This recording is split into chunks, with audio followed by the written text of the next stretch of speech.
Here they come again. Lamine Yamal! বিশ্বকাপ শুরুর আগেই অনেকে ধরেই নিয়েছিল স্পেনের লামিন ইয়ামাল এবার সেরা তরুণ খেলোয়াড়ের পুরস্কার জিততে যাচ্ছে। তবে মাঠে খেলা করানোর পর সমীকরণে বেশ পরিবর্তন হয়। কয়েকজন তরুণ খেলোয়াড় এই পুরস্কারের যোগ্য দাবিদার হয়ে ওঠেন।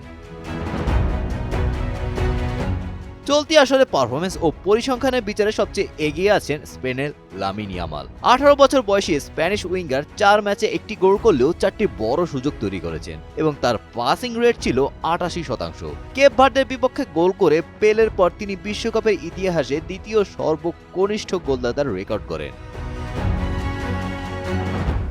তাকে কড়া টক্কর দিচ্ছেন টুর্নামেন্টের সবচেয়ে বড় চমক সুইজারল্যান্ডের 20 বছর বয়সী মিডফিল্ডার জোহান মনজাম্বি। 4 ম্যাচে 3 গোল ও 2 অ্যাসিস্ট করে তিনি ইতোমধ্যে 5টি গোলের সরাসরি অবদান রেখেছেন। এছাড়া মেক্সিকোর 17 বছর বয়সী জিব্রালতো মোরা গোল না পেলেও 90% পাসিং অ্যাকুরেসি এবং ম্যাচ প্রতি 1.3টি কি পাস দিয়ে নজর কেড়েছেন।